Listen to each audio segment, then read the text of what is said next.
Oh, right.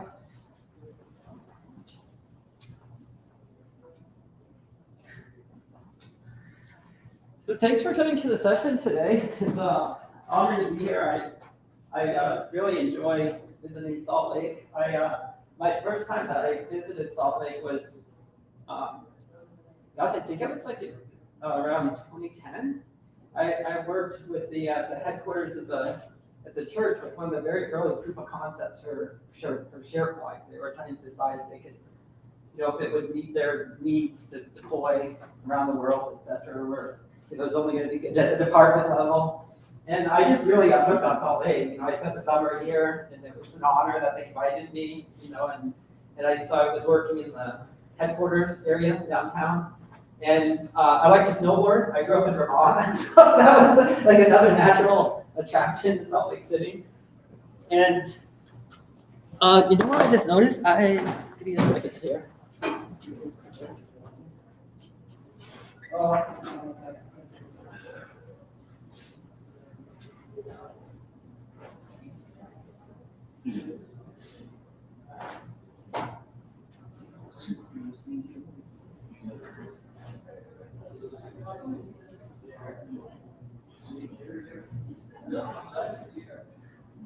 I started over the top of my phone.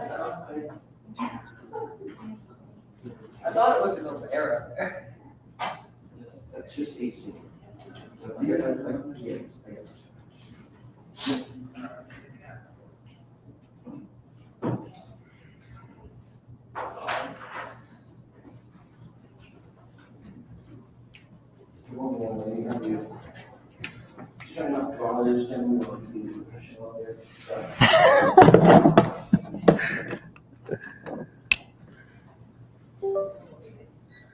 All right. Let's all get on the same page, so to speak. Okay, good. So yeah, anyway, welcome, but honored to be here in Utah. And jumping into the session, so you're in the AI room. We just had a great opening session on Copilot, what is it, etc. And this session is going to be a little bit different. What we're going to do is actually teach you how to build your own Copilot, and we'll do that using the same frameworks that Microsoft uses, and with the idea being that if you understand how these things are built, then it will help you understand how they work behind the scenes, etc. So a little bit about me. I love to travel. I love adventure travel. My most recent photos are at the top. That was 6 months ago. I went with a bunch some Microsoft friends to Everest Base Camp. And this tent, that's actually me in the tent. It was minus freezing. I was sleeping outside on the way up to Everest. That was just last October. And the reason why I'm here doing this session is because we built a body of work with Dartmouth-Hitchcock Medical Center on the administrations and operations side of healthcare. So think basically all the stuff that you need to do to manage hospital systems and manage your highly paid doctors and nurses and nurse practitioners. So we have been working with them over a decade on automating this on the administration side of healthcare. And what we did is we turned that into a product. And so when we turned it into a product about 14 months ago, we called it the Real Activity Physician Experience Platform. But then what happened was about 12 months ago, we got the early word about OpenAI and Copilot being in the healthcare industry, that Microsoft wanted to get this to healthcare folks first.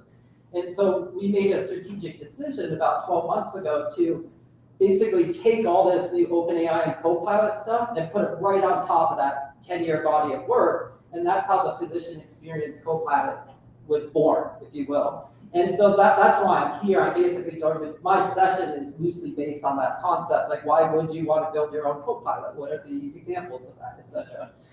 And so that's why I'm here and what I'm here to talk to you about.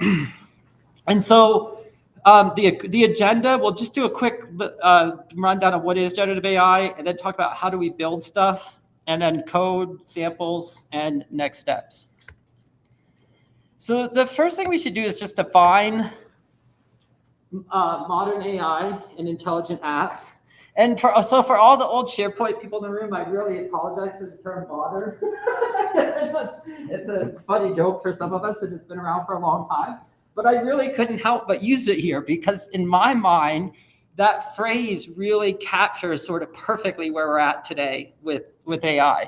And the reason why I say that can be summarized with this slide.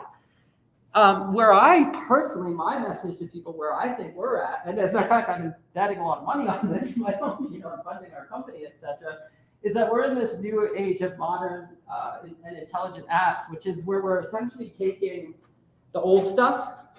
Okay, so I would submit the last 10 years, remember the last 10 years, Microsoft was already saying, AI is going to change, we rule in AI, et cetera, right? That was all the machine learning stuff, right? It's been around for some time. But now we've moved into a new type of model where we have the large language models. And the key here in putting this stuff together and building an app is not to pick one or the other, or in my opinion, or to pick one large language model or vendor like OpenAI, but no, it's to make strategic decisions about how you're going to integrate this computer science into your organization and into your applications. Some of that might be with OpenAI and Microsoft. Some of it might be with Google MedCom. Google has a great LLM that's fine-tuned for clinical questions, right? And so in our Copilot, for example, we actually expect to use multiple LLMs. Like we would never tell a hospital, no, you can only use, OpenAI if you want to use a large language model. That just would work for a lot of folks. So the example here is pretty straightforward. It's just showing a quick little, I don't know if I would call it an app, but it's essentially just checking for junk mail, right? And so there's two things that are happening here. First, the application uses a machine learning model just to do a quick prediction. Like, is this junk mail or not? And then if it comes back that it is junk mail, then we can come over here to the large language model and we can start to format a response back to the end user. But again, notice it's not either or. We're using multiple models. And this is a really important concept because one of the more complex things that people are starting to talk about is this concept of agents, right? And agents is essentially how we stitch this stuff together, which I'll talk about here shortly. So again, modern AI, for the purpose of our developer session, we're not going to go talk about the intricacies of different models and et cetera, but there are a couple of things that you should know. The most important thing is just that we had the old stuff, or traditional, I would say traditional. You shouldn't say old because it's still very useful, but you had the traditional machine learning models, and those we can think of these as discriminative models. So I like to use the word discriminative. They're fundamentally different because they basically do classifications based on regression algorithms, and the end result is you end up with a prediction. Generative models are different. Generative models are the newer models, and just like all newer technology, people are very excited about it right now as we're trying to figure out the different ways that we can use these models. And so the essential difference is that the models are not based on classifiers, et cetera, but they're actually doing a probability distribution. And so then based on the probability distribution, they make, when we're talking about these models, we would use the term inference versus prediction. So in machine learning, we would always say, oh, this is a machine learning model. It's going to predict, is that Fabio, right? Sorry. I should give you and then the AI model would come back and say, no, that's not Fabio, that's Fausto, right? And we're doing predictions. Inference is the same concept, but applied to the large language model. So we're inferring what is the next word, what is this, and then doing, et cetera. And that's it. I'm not going to bore you with any more of the underlying stuff. Again, my mission here is actually to show you how to build real apps with this and start to integrate it into your stuff. As a matter of fact, I will just break out because I do think this will help reinforce this point. I've actually started to use the word, bear with me here 1 second. I've actually started to use the word IT pro again. So what I mean by that is if I go into Azure AI Studio, so this is the new Azure AI Studio, and in here I can have projects and hubs so they can all have security boundaries. And then in here, I can also deploy models, right? I can deploy multiple models, and I can do some playground stuff. But my whole point is, in my mind, this is all IT pro stuff. Like the reality is, when you're talking about deploying a model, securing a model, applying content filtration, that to me is the same language we use when we describe an exchange administrator, right? Or a DBA, right? So I would submit at this level, you should have your IT pro hat on. And you're basically deploying the model for the rest of the organization. You're securing it, putting it, content filtering, et cetera. Now, once that's deployed, that's when the developers can take over and, oh, I was already in the right browser, sorry. That's when the developer can take over and start building, apps like this. And so this is, you can see it's a Copilot. It should look very familiar to you. It should look like ChatGPT or the Microsoft Copilot. And this is what our session will dive into is, more of what do we need to put this together with the underlying agents, et cetera. In this case, it's a full-fledged Copilot. By the way, if I was really interested in Microsoft work, and if I was a Microsoft partner, especially, like trying to do more work with customers, I think one of the things you should start to pay attention to is this concept of agents. And we'll talk about this a little bit more as we continue to go in the session, but this is something that Microsoft is very excited about because it allows you to extend Copilots. And as you all know, Microsoft is heavily invested in Copilots right now. So they want to give you any tools that they can so that you stay there, that you stay with your Copilots.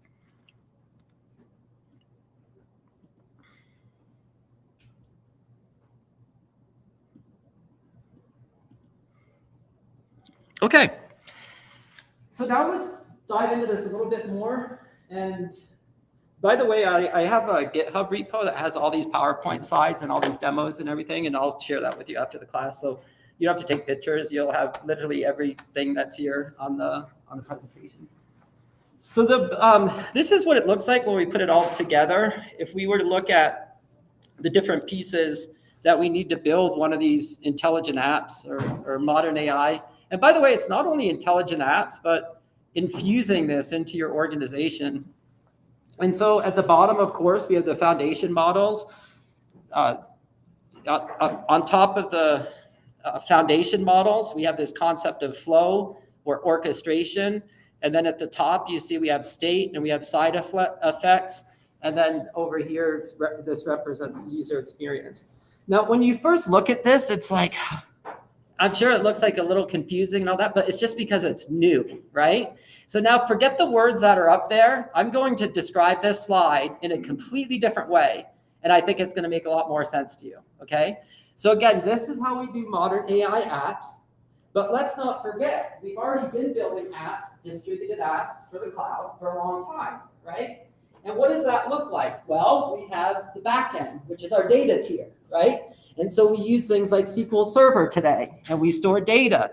And then we need to have some business logic, right? In our distributed cloud-based app. We actually need to have code or logic that says, is this appropriate? Or if the data changes here, maybe I should go do some work, right? And we call that today, some people might call it business process or workflow. If you're a developer, we would call that our business logic, our middle tier, our business layer, if you will. And then if we go up to the top, we know that once we start serving up that business tier up to the user, we have to do things like we have to start to track state, right? The state of the application. So if we think about our most simple application, Hello World, where we have a web page where you type something into the text box, and then you go over to the second web page, we manage state. A lot of times you persist it into a cookie, and then you get over to the second page and you read in from the cookie, and that manages your state, okay? So hopefully that helps. Now let's go back to modern AI, okay? So we started modern AI, then we went to classic business apps that we built today. Now let's go back to modern AI. So here we are at modern AI. We have what I would call our our data tier. that is not just the foundation models, but we can actually, there's this concept of RAG where we can connect to corporate data and use the large language model to surface that up to people. And in the middle, we use this term instead of business logic, it's this term of orchestration. And this is a very specific technical term. You'll see in a minute when I start to show you the code that puts this Copilot together. There's actually an orchestration layer. As a matter of fact, I'll show you something funny about Microsoft's Copilot, why they do certain things a certain way, and it will help you to understand what orchestration is. And that's one of the fundamental differences in these modern apps is this concept of orchestration and the way that we do orchestration. And then the next thing I would submit that's fundamentally different is the way that we deal with state, or not just state, but also other data that we're using in our app. And so what I mean by that, if you think about the example that I gave with the 2 web pages, and we pass the state, hello world, to the second web page, and I use the example of doing that with a cookie. And if you think about the way a cookie works, it's a key value pair, right? You typically have a key, you'll call it name or something like that, and then you assign it a value, Paul, and then you pass that to the next page. And then on this page, you say, go to name, get the name, put it on this page, right? And so that is a very syntactual way of dealing with data and dealing with state. One of the things that's fundamentally different for developers today as we're building applications is this new notion of working with semantic data and semantic concepts. So semantic concepts are fundamentally different in that I'm not doing an exact key match on a pair, go get name and return the value Paul, but this is where I actually start to use some of the vectorization concepts, and I'm actually storing the data in such a way so that I don't have to specifically refer to name. I could refer to, for example, identifier, and it would say, oh, he or she must mean name, and then go find the value.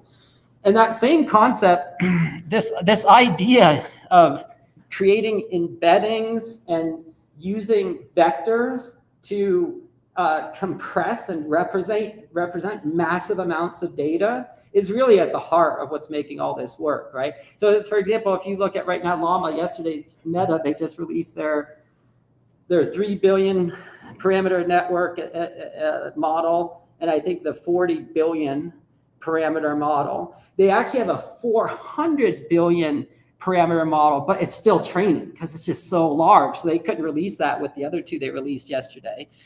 And essentially when that thing is going through its training, and then you might have some people that do some fine tuning at the end, etc.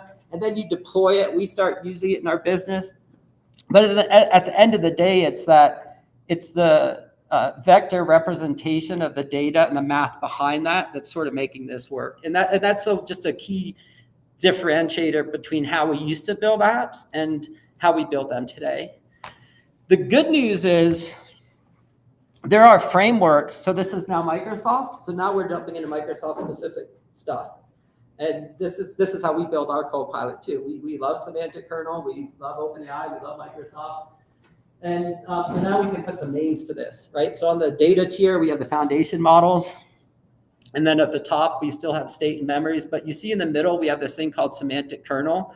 The semantic-kernel will help us with orchestration, and it will also help us with finding, for example, our conversation state. So we were talking about the state of the application. In a chat GPT, for example, the state of the application is the entire conversation history, right? And I can't just go to a cookie and say, get me the value of the conversation. What makes this work is that I can go and I can say, look at all of the previous conversation history with this current user right now. And by the way, look at the system message, because there's also a special system message that we can use. And then it puts all those things together and it does its work, if you will. So I'll pause for questions before I start to do another demo. I know I already talked about a lot of stuff. So. Anyway. You're getting better at explaining this. Go ahead. For someone who's not a developer, yeah. how much investment in, like, to be able to get to a spot where you can get something usable, Yeah. like educational investment, that type of thing. Like, how hard is this? Well, I would answer that question this way. It's the age-old question of, do you have more money or do you have more time, right? Because if you have a lot, money's not an issue, go Copilot all day long. Just throw money at Microsoft, right? They're gonna make your life easy. You come to, they'll have events like this to support you around the world, et cetera, and spend the money. If you have more time than you have budget, then, and actually, I should add to that, like I try to be funny and I say, do you have more time or money? But the other scenario, being realistic, I'll just talk about my own personal experience. And so we work, our primary audience are hospitals and hospital systems. So we don't even really talk to the smaller clinics, et cetera. Like we are literally in enterprise environments where it's mission critical and it just has to work and it has to be secure. Like there's no real excuses. You know what I mean? And so I would just admit that in those environments, your AI strategy will, I promise you, it will not be, okay, we're just going to do Copilot. You know, I mean, don't get me wrong, that could be a huge part of your AI strategy where you're using Copilot. You've got the whole administration side of the house is using Copilot to speed up patient flow and making the doctors more happy. That's a brilliant strategy. But you know what? At the end of the day, in that hospital, you're gonna have to do predictions. You're gonna have to say, like, does this image have cancer? That's a machine learning model. You don't send that to OpenAI and say, does this thing have cancer? You send that to a machine learning model. And so you see the difference right away where this gets very complex. And that's why these chief AI officers are demanding in some cases like a $10 million sign-up bonus, to sign up the best ones. I'm not saying everybody, but like, yeah, you want me to come in and do AI for your organization at the enterprise right way. Again, it's like, do you have money or time, right? Unfortunately, if you're in the enterprise space, I think regardless of how much you have of both, you're going to have to answer some of these questions. I also think that some of the same questions that we've asked ourselves for years when we go into these projects are all still relevant. Like the question you're asking, like how much of this should I build versus how much of this should I just spend on Microsoft, right? And so hopefully that helps. Like personally, I feel it would be naive if I just gave you a black and white answer because it's very nuanced, Yeah, I think for mid-market, I've heard people, various speakers and say, oh yeah, they overplay. Okay, yeah, you're looking at like 7 figures. This is crazy. If you want to build it yourself, just don't even unless you're really big. That's kind of no, that's complete BS, and it's left over from. Again, so I just want to be clear. I love Microsoft. I've literally made millions of dollars working with Microsoft for my whole life. I've been a Microsoft partner for 25 years. I love their technology. But the reality is the company is like the size of a small country. I don't like all of it. There are some things that I don't like, right? And so one of my personal piece to your point is that I don't like how lately they're really about regulatory capture and less about innovation, right? So what I saw happen with OpenAI is, in my personal opinion, I saw Microsoft scrambling a lot, right? And writing a big check because they were a little late to an opportunity. And then what I saw happen is for 12 months, and I actually take this very personally because I think it hurt some of my friends, that some of them that are even at this event. But then what they did is they told everybody, don't do this. We don't know yet. It might kill all humans on the planet. Like, have you seen, whatever it is, the movie? Actually, Skynet. I'll never forget my friend, I won't say his name, but we were walking, hiking up to Mount Everest. And we had this conversation. This is the stuff we talked about, right? And I was saying, we were talking about his AI can take over the world. And I was like, well, I've seen the Python code. I told my friend, and I'm just not seeing it. And so he started going on this thing about, well, remember Skynet, and have you seen this? And I stopped and I said, friend, you're asking me to ignore my 25 years of studying computer science and defer to Hollywood for what I think is, and you see what I mean? And I make light of it. But to your point, but what was happening there was, in my mind, was regulatory capture, right? But unfortunately, you had in my opinion, it held up the Microsoft partner channel a little bit too. Because now what I saw is the partners got so scared, they didn't want to touch AI until just recently. And then what was funny is then 12 months later, Microsoft came out with their annual letter, the famous annual letter from Bill Gates and everything. And they're like, hey, remember that thing we told you not to do the last 12 months?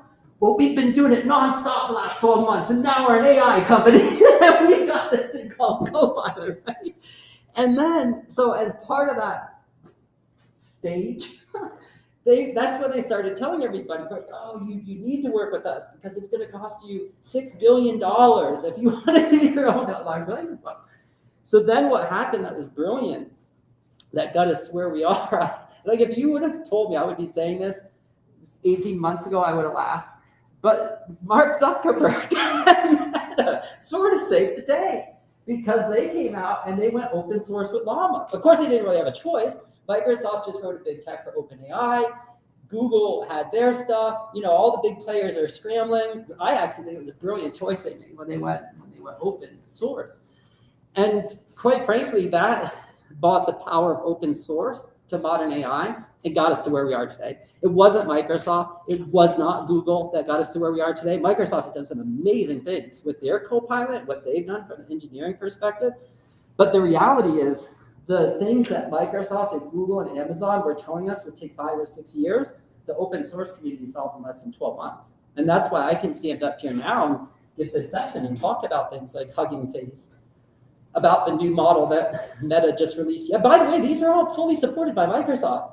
The beautiful thing is competition sort of flushes some of this out, right? So now if I go to Azure AI Studio, I can create a Llama LLM to use as a developer. I can create a Mistral LLM to use as a developer.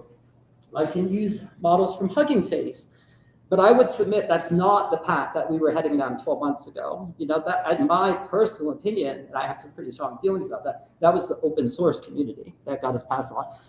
And so now they're telling us, well, it's only a matter of months before we have it so we can run this on a phone, right? And I'm sure we'll see it on a watch eventually. You know, it's just like all this other, you know, technology. So if that was your question, specifically related to building the LLM, you just need to get past that. Like, if you're a software company and you're trying to build really cool stuff and get VC funding and all of that, sure. You know, spend some time on models. Maybe you'll come out with the next best thing, you know, more power to you, right? But the reality is the world that we live in now, they're just models. They're literally libraries. They're literally endpoints. You know what I mean?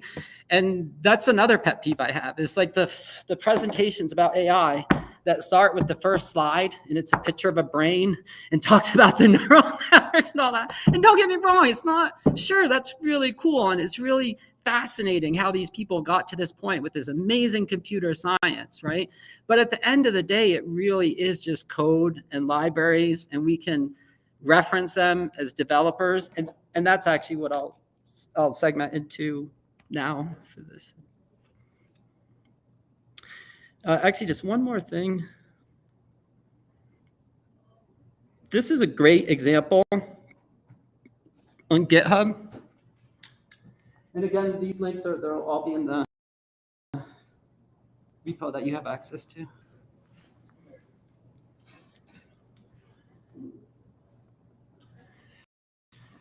Yeah, so this is a good example of a modern, I would call it intelligent app, or modern AI. And so what's interesting is you can see on this side is the user experience, and that's where Copilot sort of fits in, just to put this in perspective. Like that's really, it's Microsoft's user experience to Microsoft 365, right? And then of course you have Teams, your website, etc. And then you come into the Azure, come in through front door. And this is where this is where you start to see the code. So the code that I'm about to show you are these two boxes right here, just to put it in perspective. So to get your own Copilot up and running, you need the front end, you need the business tier, which is here, and then finally, your models back here. And so what I'm about to show you now is the Copilot that we built. Remember I told you we put it on top of a 10-year body of work that we did with Dartmouth? So this is the stuff that we built out over 10 years. It essentially manages different parts of the hospital, everything from provider compensation to mapping how they're spending their time, et cetera. And this is really, really important as you're trying to figure out your strategy with Copilot going forward. What I'm starting to give, the advice I'm giving to people is take something that you already have that's powerful, like this, and then take Copilot and make it 10 times better. Don't go into it with the mindset of, oh, I've got this new tool, Copilot. What voids or holes can I fill in the organization? Because you play that game all day long. You might be right, you might be wrong half the time. But what I can promise you is if you take something that's already important, core, etc., and then you 10x that with this technology, that seems to be like a good strategy. That's what worked for us. And so what I'm going to show you is how we put a Copilot on top of that work. So we have our Copilot front end, which is a Node.js. So I'll show you that in VS Code. And then we use the semantic kernel in our own API using Visual Studio .code. And so I'll show you this part. And then, of course, there's the backend models that we use. Okay.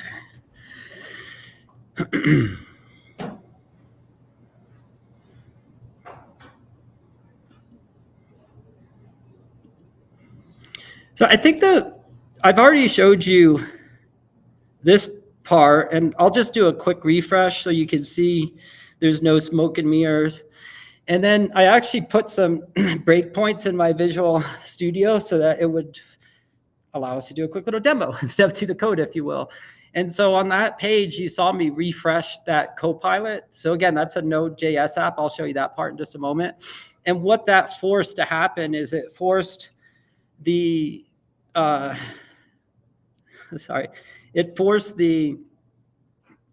plugins to load again. And so we have a special class here that does some stuff up front to load what's called the semantic kernel. By the way, you can Google semantic kernel. It's a repo. I'll make sure you have a link afterwards. It's completely open source. This is Microsoft Copilot. Actually, like literally what I'm showing you right now is the same exact framework that the Microsoft team uses to build the Microsoft 365 Copilot. That's why we use this. Oh, so sorry, guys.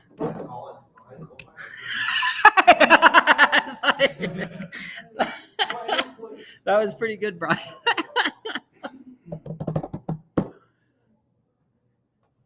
It thinks I'm on two screens right now. I apologize for that. What's the best way to fix this?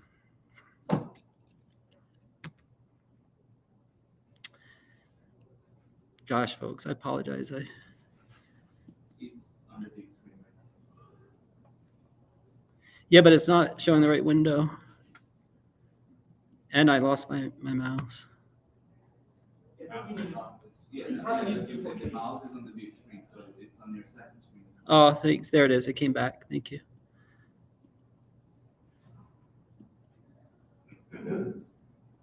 Yeah, let me just duplicate my screens. I apologize. I didn't think this was gonna happen.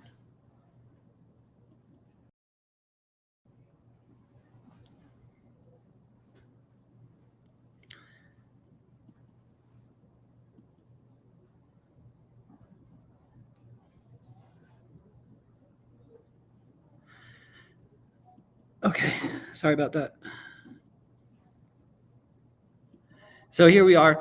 So I refreshed this page, and the part what I was talking about is then it jumped to my Visual Studio to the breakpoint because I actually have this running in debug mode so I can do a proper demo for you. And so I refreshed that Copilot. You can see on the previous page, this is the Copilot. This is Node.js. I'll show you this app in VS Code in just a minute. And so the minute I did refresh on this, you can see it's checking for the back end right now, right? And the reason why it didn't automatically pull back up is because I have a breakpoint in the code. And so this is the part that I was getting at here. This is where I was starting to explain that what we're doing here is we're loading up parts of the semantic kernel to help us with the conversation and the work that we're going to do in the Copilot, like managing the state, etc. And so give me just a moment here. And what's interesting going.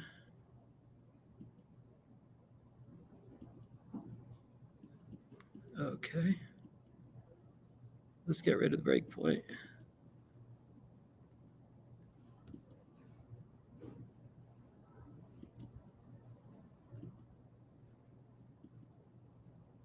Much better. Okay.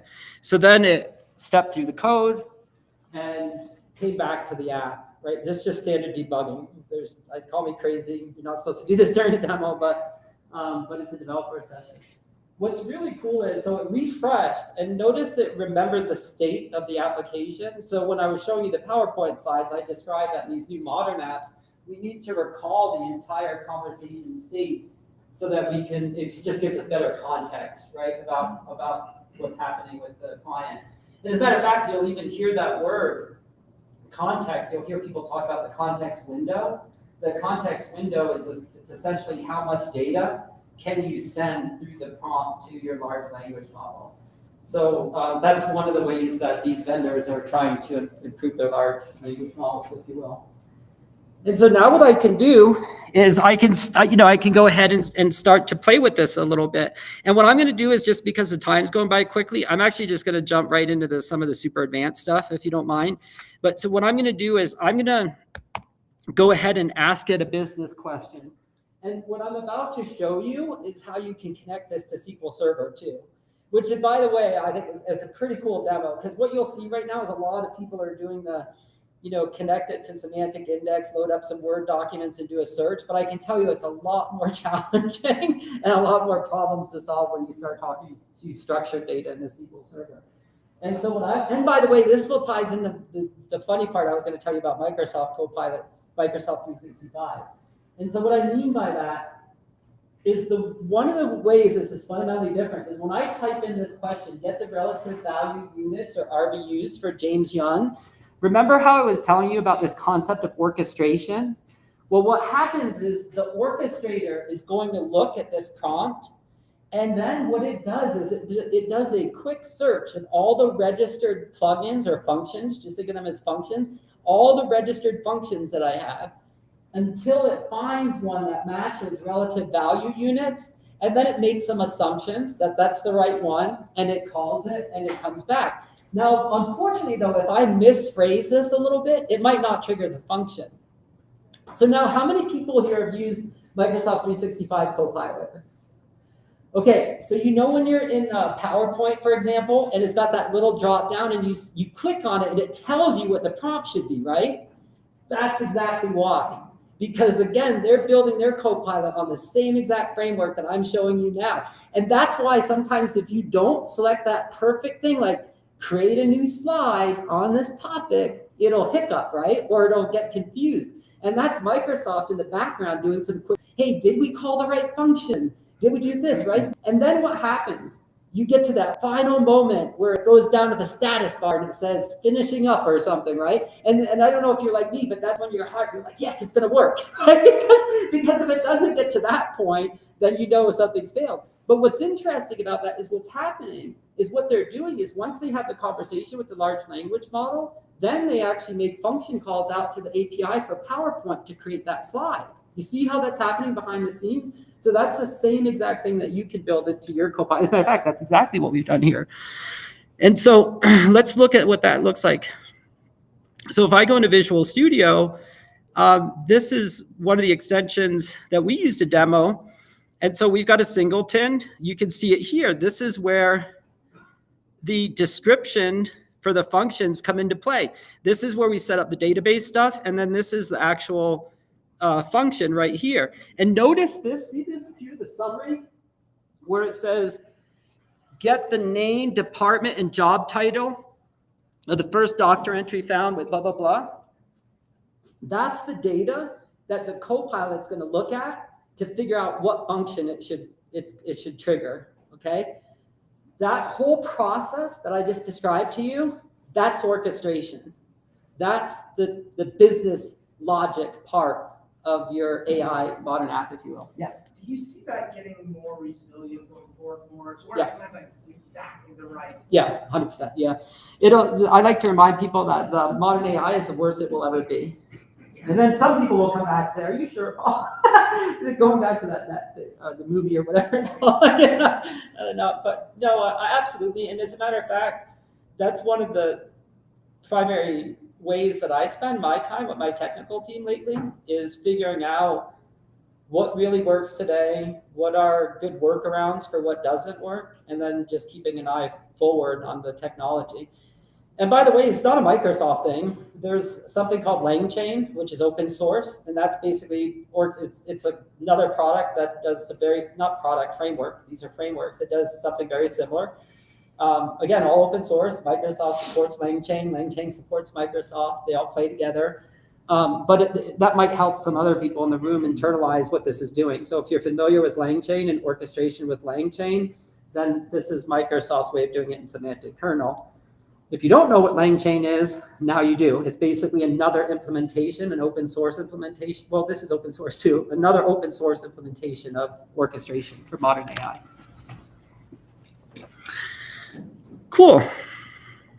So then, now what should be interesting is if I had a breakpoint here, which I do, it should stop at this breakpoint because that's going to prove it's running the right function, right? That's how I test it. So now what we can do is we could go out to our Copilot and let's ask that question. Whoops.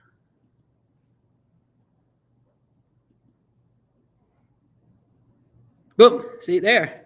So it's like, it fired the right function. That's my breakpoint is there. And so you can see you're coming in here and now it's passing in first name, last name, etc. And then, I won't bore you with the rest, but then as you can imagine, it goes out to, this is where we set up our SQL server. I just wanted to show you in real world, there's no smoke in here. These are our two SQL servers. We have one that's actually in a VM at the top. And then this is actually an Azure SQL server. And right now we're currently using the Azure SQL server, but for cost and performance reasons, I'm actually moving it into a VM, my personal choice. I love things that scale. If I was building Uber or something, I might be interested in that. But for me personally, I really feel like we can do a lot of our SQL stuff inside a virtual machine with our own version of SQL. And so these are the databases that it's hitting up against. And we'll go back to our Copilot. So let's continue.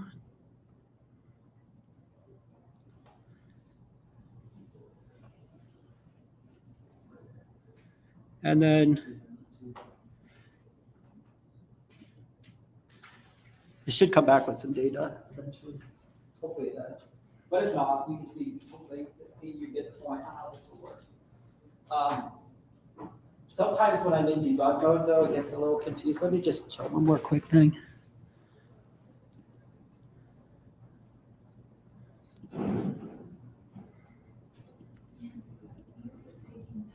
Yeah, okay.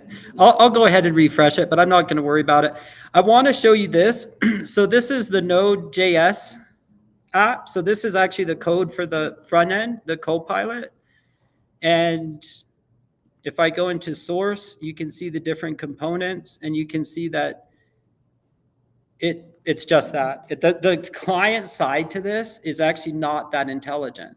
The client side is a Node.js app, and the Node.js app is talking to the web API, which is written in .NET C#. That's the part that I showed you in C#. And all the intelligence is really happening at the semantic kernel and the C# level. We try to keep the Copilot layer as dumb as possible. And I'll tell you what, one of the reasons for that, this is so cool, actually. For those that are developers, I think you'll appreciate this. The reason why we architect it this way and build it this way is since we're building on semantic kernel, and we have our own physician experience Copilot. I just showed you a quick demo of it that people can use to run the hospital, etc. But now let's say we go talk to a Cleveland clinic, and Cleveland clinic says, no, we're all in on Microsoft Copilot. Like we don't want any third-party Copilots. We just want to use Microsoft Copilot stuff. Well, actually what we can do is we can actually use Copilot Studio to call our functions and our plugins. So by choosing this architecture path, in a sense, we don't really care if you use our Copilot. We actually, if you want to use Microsoft Copilot 365, great, that's awesome. We love that. We love Microsoft. And so, and then it becomes an exercise of using Copilot Studio, creating your own user interface, and just calling our plugins and functions, if you will. And so I would encourage you to think the same way. The other thing that's really valuable about this architecture pattern is that we can infuse this into other systems in the hospital, right? Because one of the things that you should learn early on as a developer of these systems is that a prompt does not have to come from a human. You know, we just think of it that way because the first killer app that we saw for generative AI was a chat client. And so when we think of generative AI, we think of chat, and we, a human, is typing something, right? And then it goes and does something. But there's this other world where the human doesn't have to send the prompt. The prompt could come from PeopleSoft. Maybe I want to, anytime a physician goes over a certain amount of time in the HR table in PeopleSoft, maybe I want that to trigger a prompt, right? And so by using this architecture, not only can we be compatible with Microsoft Copilot, Microsoft 365 Copilot, but we can also set ourselves up for interoperability or in the hospitals by using this pattern. And so I give that as a gift to you because it took us, you know, we're about 12 months into the research, and, you know, we just finished our first round of product development, but it took a while to figure some of this stuff out. You know, we went down the path of LangChain for 3 or 4 months, you know, before we decided to fully embrace semantic-kernel. And then once we did that, there was stuff we had to figure out about semantic-kernel. And all the while, we were taking a huge risk because Microsoft was being sort of hush-hush, you know, until just recently, right? Like in the past few months, they opened up the floodgates, if you will. Thank you so much, Fausto. Yeah, I know, but I appreciate you. Yeah. Let's chat afterwards. Yes. And so, yeah, probably the best way to get them is, I'll pull up a QR code.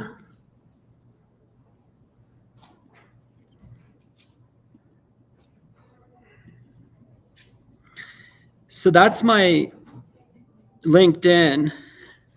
And my LinkedIn is also on this. So can somebody test that QR code? I think if you hit that QR code, it should bring you to a GitHub repo called Journey into Generative AI. Yep, it does. Okay, good. Yeah. And so that'll give you everything you need. I actually didn't, the last time I gave this presentation was 2 weeks ago in Boston. I'm based out of the North Boston area, and it was for Boston Code Camp. And so in that GitHub repo, about halfway down the page, you'll see a link for the slides for Boston Code Camp. Just click on that, and it's literally the same exact slide deck that we used here.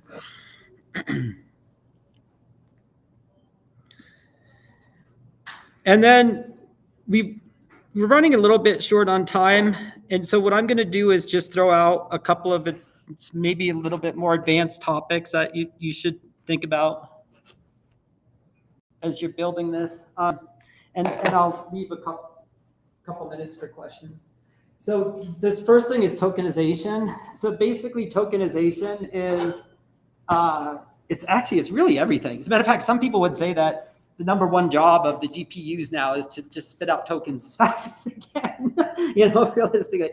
And but the idea is that we have this concept of tokenization, and basically all that means is that you break down the prompt into tokens. It's not like one for one, like one for each word or anything like that. It's just a, you know, predetermined size. The key thing that you want to know as a developer is that equals money. And so that's how Microsoft gets paid. That's how some of these other vendors get paid, is they actually get paid on your token usage going back and forth. And that's a really important consideration. Like, I'll give you an example. Remember I was telling you that oftentimes you want to pass that chat history back to the model so that it can have the most context as possible. Well, the problem with that is every time you're doing that, you're taking a massive amount of context, which is going to cost you tokens and cash to get that context from the large language model. And actually, that's where some of these frameworks like semantic-kernel can help us, because what they do is they have some built-in algorithms and different ways of determining what of that conversation history should be sent back to the large language model. But that's, I think, a good example that illustrates how tokenization works and why it should be of interest to you as a developer. The other really important topic that you want to start to pick up on is RAG. Basically, if you hear the word RAG, just think connecting to data. Also, you'll hear the term grounding, like grounding it to your data. So the best example of that in the big world networks of LLMs is, and it's sort of funny, it's the same players. It's playing out the same way. You have Google, Microsoft, and I was trying to think of another one. RAG. We're talking about RAG. I just lost my train of thought. And Meta, yeah. I'm sorry, I just lost my train of thought where I was going with that. So just getting back to RAG, I'm sure it'll come back to me. RAG, you're connecting to, I like to think of it this way. Where I start to draw the boundaries are, am I trying to connect to structured data or not structured data? So not structured data, like basically think of all the stuff you put in SharePoint and Teams, right? Like you don't know what it's going to be. It could be a document, a spreadsheet, a photo, right? That's all unstructured and it's stored in some meta system somewhere. And then we have structured data. And so that's our structured, I think of it in terms of relational data, but it doesn't have to be. It could be document database in Cosmos or whatever. And the reason why it's important to note those two distinctions is because it's two different strategies that you'll use for RAG. No, I just remembered where I was going before. An example of grounding your data in RAG is how Microsoft, basically the first thing they did is they connected it to Bing. Remember in the early days, like 12 months ago, and they said, oh, you have to ground your data. And, because we have Bing, we ground it with Bing. Well, really what they're saying is they're basically taking a large language model and they're grounding it on the internet data, right? On their search data, I should say. And it's sort of a brilliant move because they already invested so much money in Bing. They have the content filtering, right? But you can see Google doing the same thing. Meta, to your point, just made an announcement yesterday that you can connect Llama to either Google or Bing. So that's where they're landing. They're landing in the middle. But my point is that's just a commercial consumer implementation of massive scale RAG.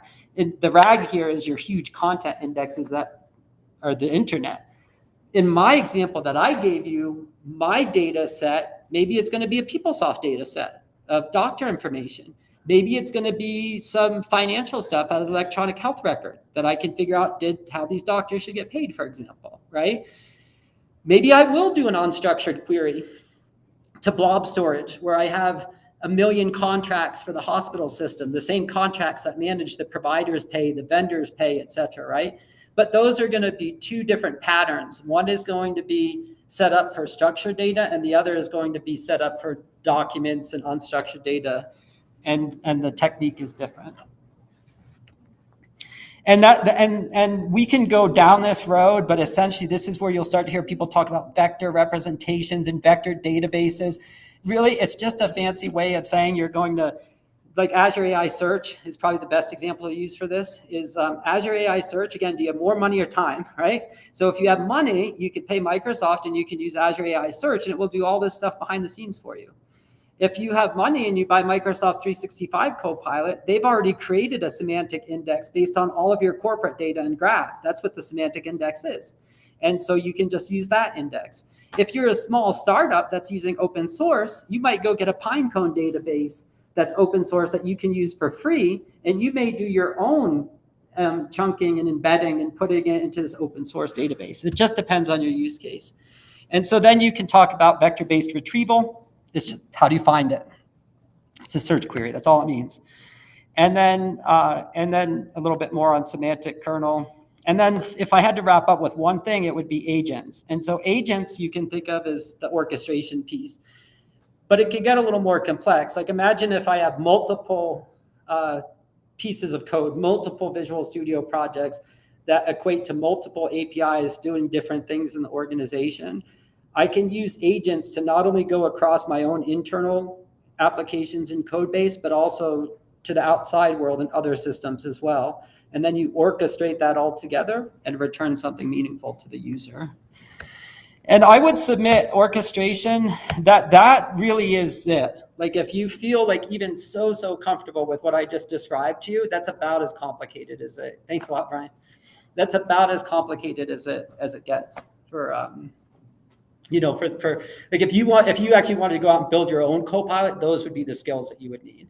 You would need to understand orchestration, managing state, vectors, embedding, what that means. What you don't have to do is get caught up in I mean, don't get me wrong, they're fun to watch, like the YouTube videos on what is vector and embedding. Microsoft's got some great ones out there now. It's great stuff. And by the way, I want to make sure I'm not making light of that, because the reality is, even if you have lots of money and you're going to do the semantic index, the reality is, if you really want to get the best results, you're going to want to understand some of these concepts so that you can maybe fine tune a little bit better yourself. Maybe you'll make a decision that you're going to tweak some of the parameters used for creating your embeddings so that you get a slightly better result. Maybe you'll do two. Maybe you'll use Microsoft's and an open source, right? So I don't want to make light of that effort. Meaning, even if you have money to spend, there still might be some work there. And with that, we are absolutely out of time. But if there's any burning questions, I'm happy to answer them. And with that, I'll just close to say thank you so much for taking the time. Again, it's an honor to be here today. Thank you. So any other linear questions?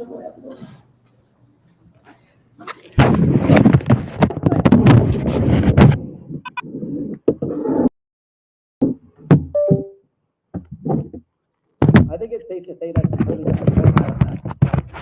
the presentations